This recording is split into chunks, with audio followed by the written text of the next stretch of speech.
What's up, y'all? It's Crispy, and in today's video, we're gonna be talking about Demon Slayer, the new game, Hinokami Chronicles or Kaputan, whatever. It depends on your weeb status, whatever you want to call it. And in this video, we're gonna be talking about the last Sega stream that they had, the Aniplex stream. Actually, the Aniplex stream is kind of the big one.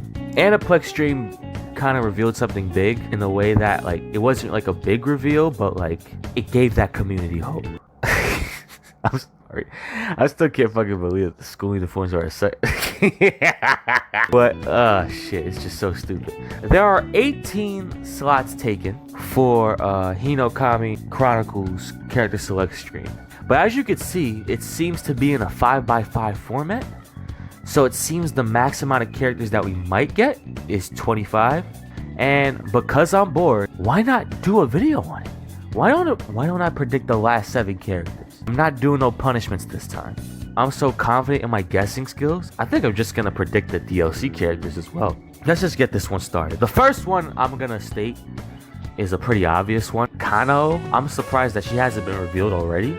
Like, very shocked. I know that she hasn't had that much screen time to actually like have a character slot, but we all know that she's gonna be important in the future. If you read the manga, or if you watch the anime, I mean, she's gonna fuck Tanjuro. I just think she just deserves to be in the main roster. And either way, if she was a DLC character, you know how fucking disappointing that would be? Next up, which is another surprise. I know that this character hasn't really gotten that much of battle scenes. At the same time, he is the main antagonist of the show. And yes, I am talking about Muzan. Muzan, it would be nice to play as Michael Jackson, but at the same time, like, I would understand if they don't put him in, but it would be very disappointing because we all know that he's the main villain of the show.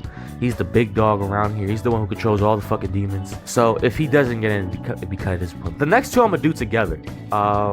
Susamaru Yahaba, the Tamari demon, and the Arrow demon. Those two already have gameplay. However, they haven't been revealed as playable characters. They do not officially have their own slot left. Their gameplay really gives them a good chance on getting their own character slot, and they would definitely be two of the most fun characters on the roster. Those two should definitely be. Next up, Enmu, the Mugen Train antagonist, or was supposed to be. I honestly think that he would have a very interesting type of gameplay when it comes to this type of game. He could easily be replaced with Akaza. We'll get to Akaza in a few. But Enmu, I definitely believe that he should be in the base roster. He is the main Mugen Train antagonist until that beautiful fight scene at the end. I think Enmu should be in the game. I don't see another reason why he shouldn't be.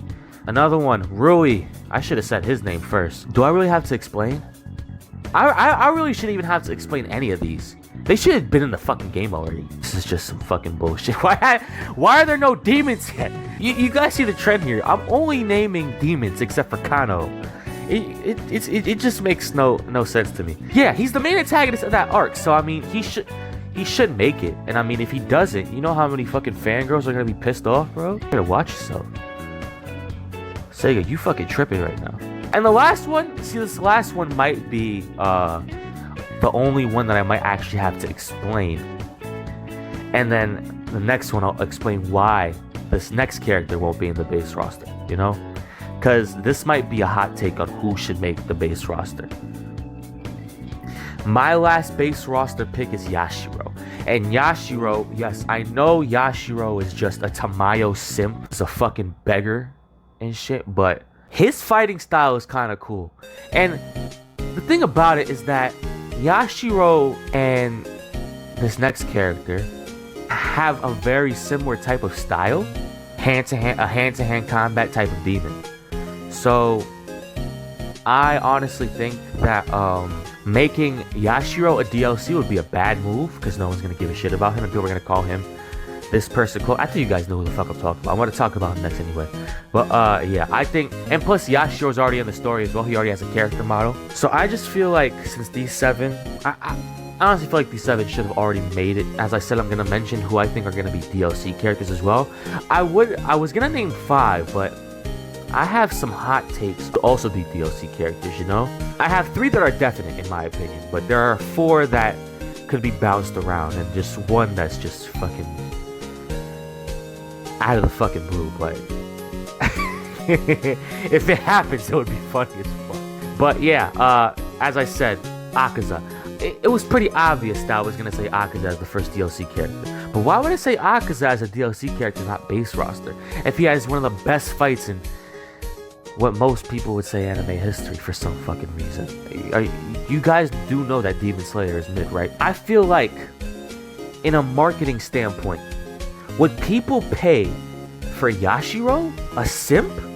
Or would people pay for a villain that's like highly known about? Even I think people were even hyping him up in the manga. I think a lot of people would pay for him, honestly.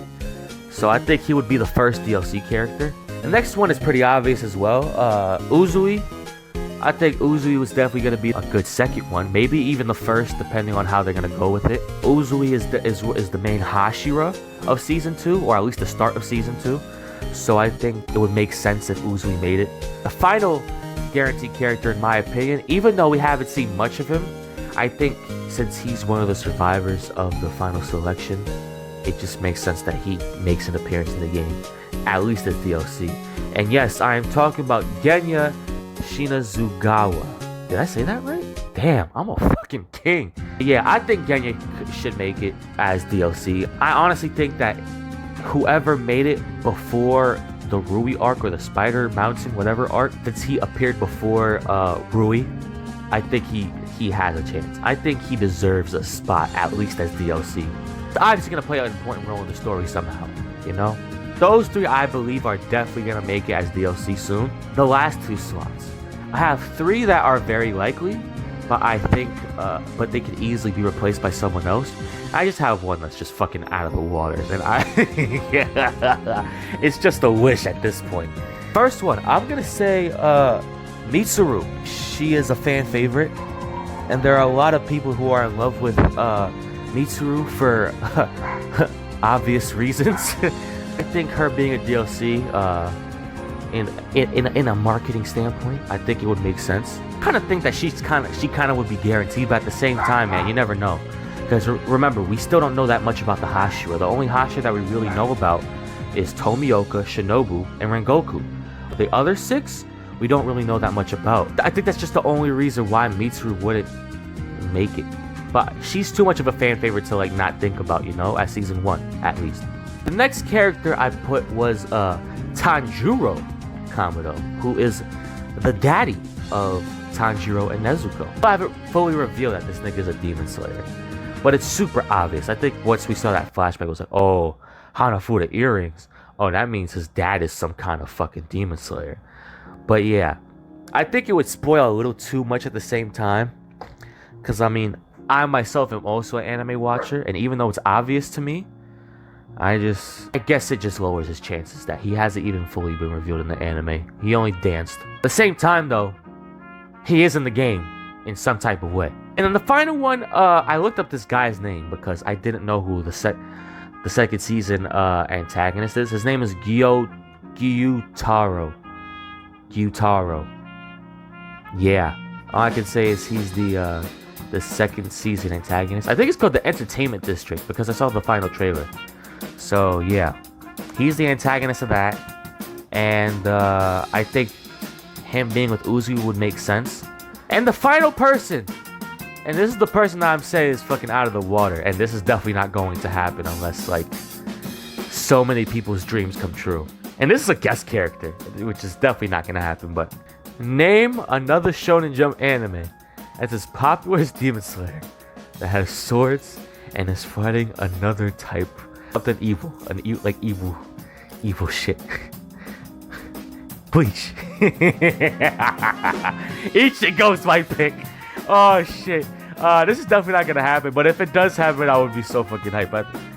But yeah, I just think Ichigo and Bleach just need some representation before they get an anime, you know? And I was just like, you know, let me just put this nigga in here just for fun. But I thought that's gonna happen. But yeah, that's my list for the final 7 and my prediction and the DLC characters. Hopefully you guys like my prediction. As if you didn't, it's my opinion.